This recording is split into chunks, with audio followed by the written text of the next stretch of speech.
This is Scott from KIG. It's November 2019 and we're going to do a few runoff videos today of this nice thermal care IMS 2012 20-ton air-cooled chiller. We're going to do just a walkthrough of components and so forth first. This is the 460 volt NQ series 20-ton. Again, 2012 R410A refrigerant.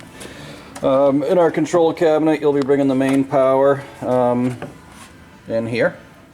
Actually, this will have its come with its own cable. You have to install the connector, of course. We have our main power disconnect here. The unit does have, by the way, a phase monitor, which is nice.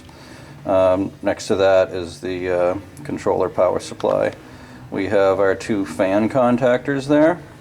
Then we have the pump contactor, which has a resettable overload down below it, and the main contactors for compressor 1 and compressor 2. On the front of the unit is the controller, which will be the main controller, which will be going through as we start the unit up shortly, and also the controller or the power on off. Now this unit does have, let's go around the back here, we have our two 10 horsepower scroll compressors here. They do have heaters on them. It's important when you shut the chiller down, or if you turn the unit off, it's best to do it right here at the controller power switch, because we want to leave ideally this main disconnect on so that the power is live inside the control cabinet here, such that the compressor heaters stay on. If unless you're going to shut the unit off for a long duration, like weeks at a time. If that's the case, you should not turn the unit, run the unit until these compressor heaters, meaning the power in the cabinet is live, is on for say about 12 hours or so.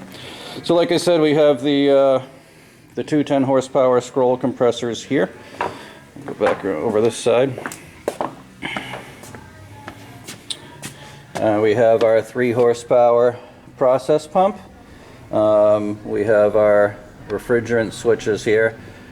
This here is, you can just see that black button, that's the high pressure switch. That's manually resettable if it ever trips out on high pressure. That would be due to if, as an example, if it was like extremely hot in the building. In this case here, it'd probably be like over 115 degrees or something like that would be needed. Or if your condenser coils, which are the micro channel coils that are behind this mesh screen on each side, if those got excessively dirty, or if these filters that were velcroed on got excessively dirty, thus preventing appropriate flow. There's our brazed plate heat exchanger in the background there, thermo expansion valve. Behind that right there, that's our hot gas bypass. And then we have also at the heat exchanger, if you can see that orange switch there, that's the flow switch to make sure we have good water glycol flow.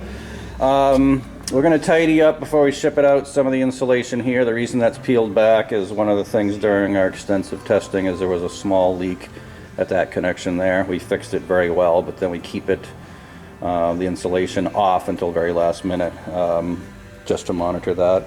And here's our temperature. We monitor the tank temperature. That's what goes back to the controller.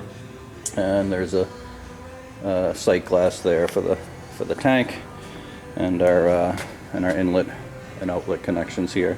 So we're going to come back on the and we just have a brief loop set up. The chiller is just going to chill itself. So I'm going to come back and turn the unit on in video number 2.